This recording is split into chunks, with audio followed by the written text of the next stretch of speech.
Hey guys, Martin here bringing another Dragon Ball Z Dokkan battle video, and so today we are going to talk about the upcoming EZA for the TEQ Great Ape Vegeta and STR Kaioken Goku that is coming out tomorrow.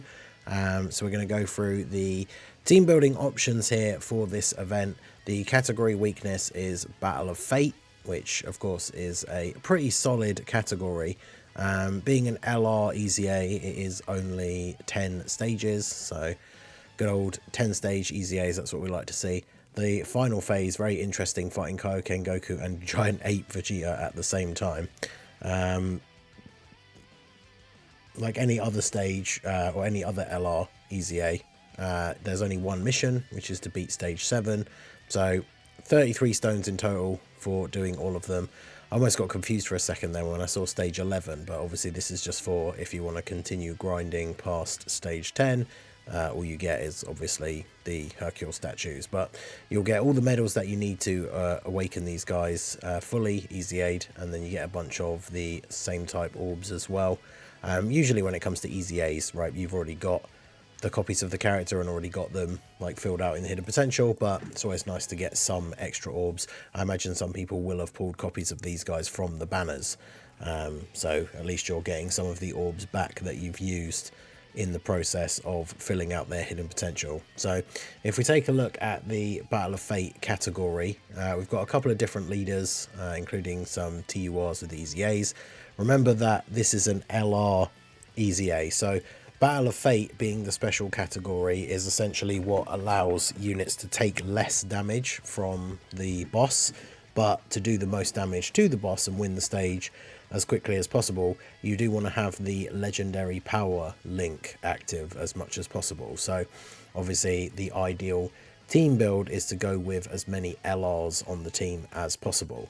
Now, I've said before, when it comes to these team building guides for LR EZAs, you don't have to use full like LR teams. I've beaten 10 stage LR EZAs before with a full TUR team. It just takes longer because you don't get that bonus damage, but it is still perfectly doable, especially when you've got a strong category like Battle of Fate. So as always with the team building guides that I make for the EZAs, we're going to go through my top picks and some honorable mentions for making a team to clear through this event as quickly as possible. Obviously if there's any units that I miss out or forget to mention, do let me know down below in the comment section why you think they would be good in this event. But yeah, we're going to jump in. If you find the guide helpful at all, do hit that like button. Obviously subscribe to the channel if you are new. We're getting very close now to getting to 30k subs, so if we could hit that by the end of the anniversary, that would be awesome.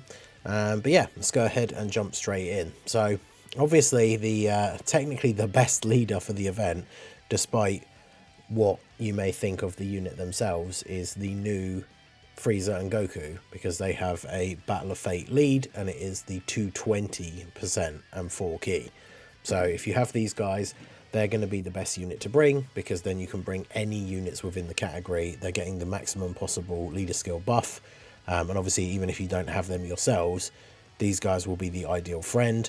Even though Frieza isn't the craziest unit, like the starting form of the card, he does give Battle of Fate allies 77% attack and defense on that first turn, or for 2 turns. And, you know, he is going to be perfectly fine for EZA events, which are not the hardest, right? We're not talking about formidable foes level of difficulty here from the bosses. So once he's got his supers off and everything, he's going to be tanking perfectly fine.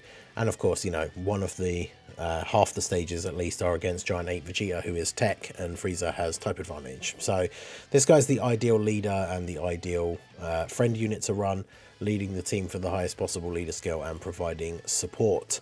So if you don't have him, a couple of other Battle of Fate leaders, we've got the good old Saiyans without limits themselves. They of course lead Battle of Fate. They only give the full 200% to Realm of Gods or Time Travelers. Or you have the GT duo who lead Battle of Fate and give the extra 30% to Final Trump Card or Shadow Dragon Saga. These guys, you know, despite being outdated for some of the difficult events, will still be perfectly fine in EZAs. These guys can slot 1, like especially against the STR Kaioken Goku stages. And then these guys can float around, just putting them in the spots where they need to be. They build up damage reduction. Again, with EZAs not being super difficult, these guys should still be absolutely fine. And then if you are, you're not really going to see their standby, right? Because it's HP 50% or less, but also starting from turn 4. And usually EZAs, I would say, are over in like 3 to 4 turns, depending on how strong the team is.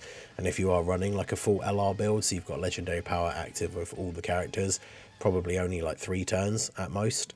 So these guys are useful for a lead, but I would say if you're not using them for their leader skill, they're probably not like a top pick for the team because they don't get access to all of their abilities, but they obviously still are very good. And then, of course, for a non-LR lead, we have the Kid Buu. Kid Buu is an exceptional unit. Depending on some of the other characters that you're going to bring, that we're going to talk about some in the video, obviously, if you're leaning towards a more extreme-centric team, then Kid Buu could be a good leader for the team. He's a very strong EZA character. Got the good defense with the damage reduction. He can do a lot of damage. And he has big bad bosses. So he works quite nicely with a lot of these other extreme characters, so he's probably a go-to pick for a lead if you want to run an extreme team other than the new Frieza, of course. And of course, in the same vein, we have the Goku, who EZA like the dual release. These two were, but they both have Battle of Fate as one of their 170 leads.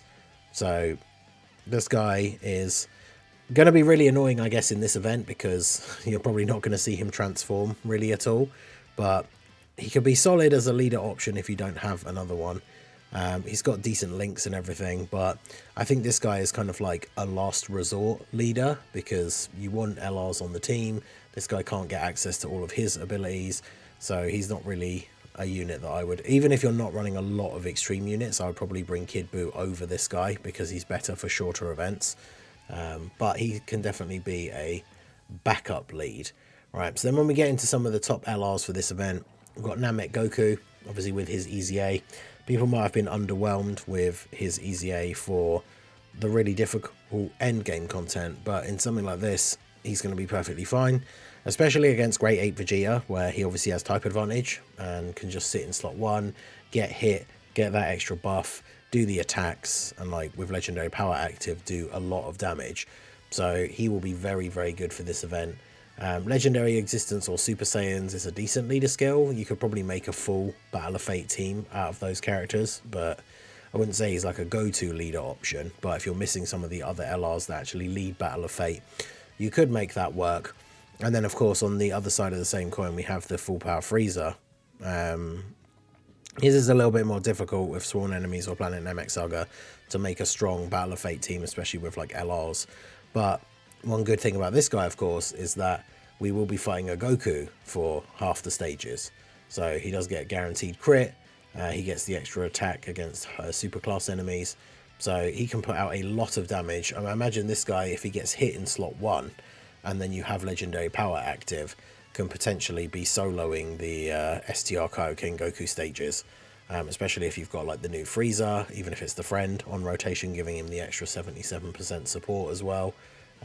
You know, he has big bad bosses, so he could potentially one-turn some of these STR Kaioken Goku phases. So he's definitely a good pick for the team, especially if you are leaning more towards extreme. Then, of course, we have Beast Gohan. You, of course, could make a lead out of him as well if you wanted to run double Beast. Very, very good slot 1 tank, gets the extra buff, does his attacks, and then of course, even if the fights are only going to be 3 turns, he comes back on turn 3 and you can instantly use his target ability. So that means you're not going to really have to worry. Even if you do have a slightly weaker team, you don't really need to worry about losing on that turn where you're getting the active skill with Beast. And then if you are running a slightly weaker team, you then get to turn 4. You've got the second Beast, ideally, if you had them on, obviously starting on turn 1 and 2, who can then use his active skill as well. So this guy's still really, really good. Obviously, can just be thrown on the Battle of Fate team if you're running a straight-up Battle of Fate lead, and he will just be very, very good. So he's a top pick for the team for sure. We've got the new Super Saiyan 2 Gohan. He's a solid unit. I think he's maybe a bit underrated when it comes to the anniversary units, although I say that I think most people probably have him at 4 out of the 6, which, considering how bad Blue Evolution Vegeta and Frieza and Goku are, that's, you know, he's in the last place out of the good ones, but the other 3 are super, super good, so it's not exactly a black mark against him that he's the worst out of those 4 when the other 3 are very good. But yeah, Gohan's very good. He's got guard, got damage reduction, gets a bunch of extra attacks off. Obviously, you're never going to see like the active skill or his big buff that he gets once you get to like turn 5, but he can still be very solid on the team.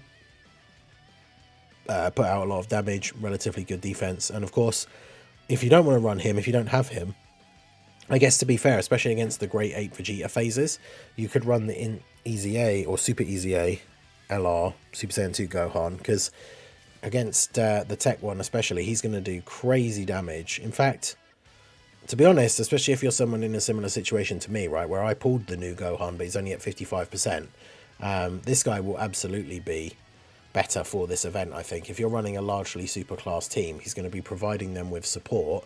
And then obviously, like I say, in the Great Ape Vegeta stages, he's going to be able to do a crazy amount of damage with his attacks if you can get a decent amount of orbs for him. So he's actually a really good pick for the team because he's providing support and that legendary power link, whilst also being able to do very solid damage. And, you know, he can get up to a decent sort of level of defense. Tricky for some of the tougher new events, but again, for like an EZA level difficulty, he should be perfectly fine. We also have the Super Saiyan 4 Goku, another unit that is not great in the hardest content we have now, but in this event, especially against Vegeta, he'll be fine. Put him in slot 1, he gets hit, gets his buff, he can do some decent damage.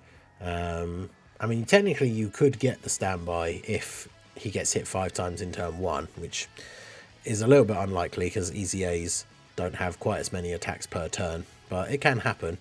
But considering the number of turns it takes, even if you do get the Oob out, who can then be a slot 1 tank, you then have to get to like turn 5 to get this guy out. But if you do, then this guy in slot 1 is probably just finishing off the boss anyway. But even in this like starting form, he can be decent for the team.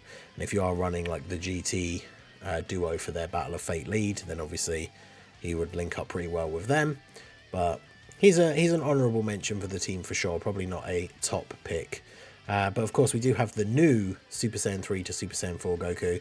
This guy could be very interesting if you've pulled him, especially if you do have like a slightly weaker team overall, like not including him, of course, because he is very, very good.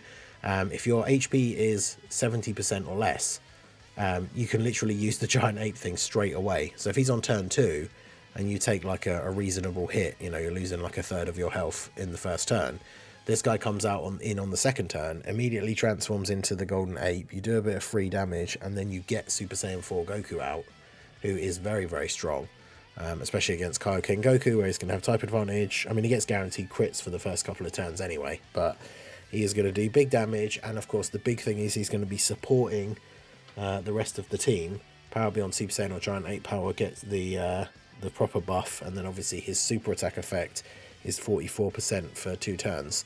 So even the non-category specific allies, he's supporting everybody on the next rotation.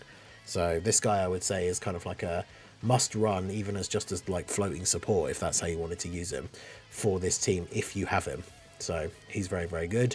Then of course we have AGL UI Goku, a unit that's going to age incredibly well for when it comes to things like these EZAs, because turn 1 he can't take any damage, and then turn 3, even if he's not dodging, like against STR Kaioken Goku, he's not really going to take much damage.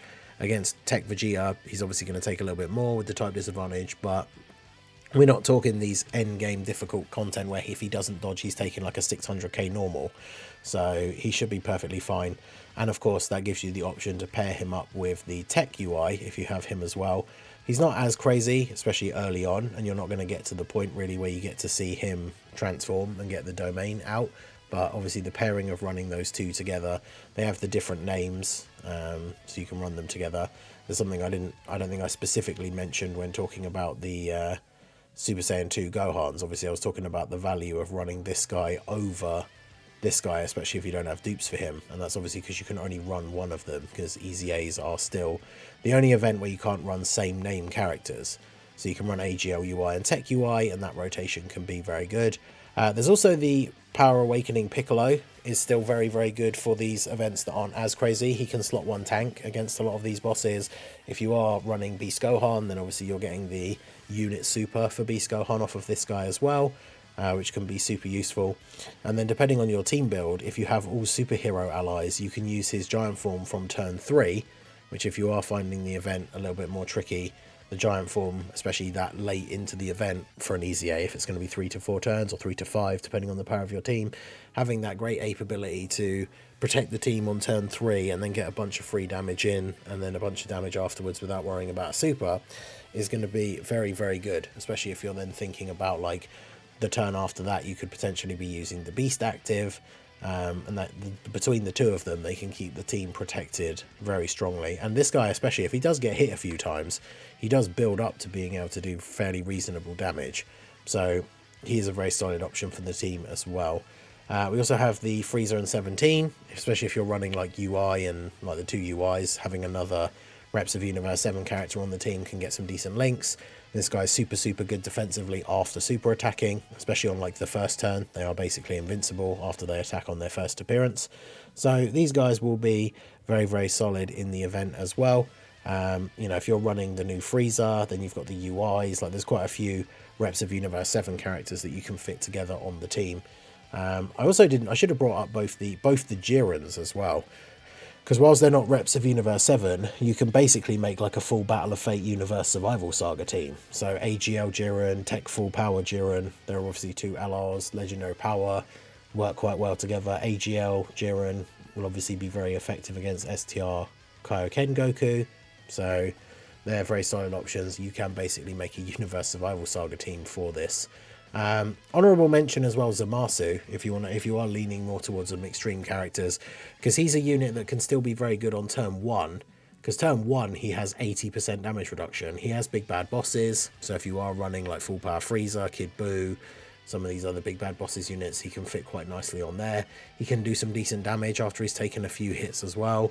He also has, whilst he doesn't have a Battle of Fate lead, he does have this extreme class lead. So if you wanted to run an extreme class Battle of Fate team, and you don't have like Kid Buu, you could use this guy as a lead. You're obviously going to have the lower percentage overall, but that could be relatively effective. And the only real TUR I put in as an honorable mention was the Demon King Piccolo, Piccolo Jr. even, if you are going to run a more extreme based team, because he's another extreme class unit on Battle of Fate with big bad bosses. He's got type advantage over the Vegeta, so he can be very effective in that stage. So he's one of the few TURs, because the more TURs you have on the team, the more likely you are to get a rotation where you have 1 LR and 2 TURs. So obviously the LR won't get legendary power active. So you do want to try and avoid that as much as possible. But if we look back at the category itself, Golden Frieza I guess could be a decent defensive unit. Baby would get a lot of buffs against, because obviously they're pure Saiyan enemies, so he could be quite useful. We did talk about Jiren. The 5-year fusions have kind of outdated now because they've lost their pre-anniversary buffs, but I guess for content like an EZA that's not super difficult, they could still be pretty useful. Same with Vegeta and Trunks as like a slot 1. Not the best anymore, but of course for these kind of events they would be fine. The Gammas, if you are running like a superhero based team. God Goku, of course, has the Hybrid Saiyans and Pure Saiyans lead, so you could use him as a leader. Cell Max could still be relatively good as well. Sword of Hope Trunks is a bit but he could be an honourable mention, I suppose. And then, yeah, when we look at the TURs, it's kind of what I mean. There's not really that any that super stand out, especially because we're trying to focus on LRs for legendary power. I mean, TEQ Super EZA Beerus is on here, I guess. So he obviously is a unit that can hold his own and perform quite well. Anyone else in the TURs? 17s, no. Is TEQ Cell, actually yeah, TEQ Cell is on Battle of Fate and obviously has his Super EZA now, another unit with big bad bosses. But like I say, you want to try and avoid TURs. God Goku can be another good stand-in lead, because like the Int one, he leads Pure Saiyans and Hybrid Saiyans, but obviously he has a 200% lead, so he could be pretty good. MVP 17 has that defensive support, so that could be quite useful for the team if he's one of the few TURs on the team and he's just floating to provide support. Then obviously that could work quite well. And there's the Super EZA Full Power Frieza, but as you can only run 1 Full Power Frieza, I would still recommend the AGL one over him. So let me know what you guys think down below in the comment section. What team are you thinking to run as your Battle of Fate team versus this EZA? Like I said, if there's any units you think I missed out or I should have talked more about, why they would be good for the team, do let me know down below in the comment section. And yeah, let me know what your team build is going to look like for this EZA event dropping tomorrow. So this video will be going up at 10 PM UK time. The EZA, I believe, comes out at 5, so it's like 7 hours from when this video comes out. So yeah, let me know what you guys think down below in the comments. So that is going to be it for the video, guys. This has been the Master Ningen. Smash that like button, subscribe to the channel if you are new. Check out the links down below, and I will see you all again soon. Have a good one.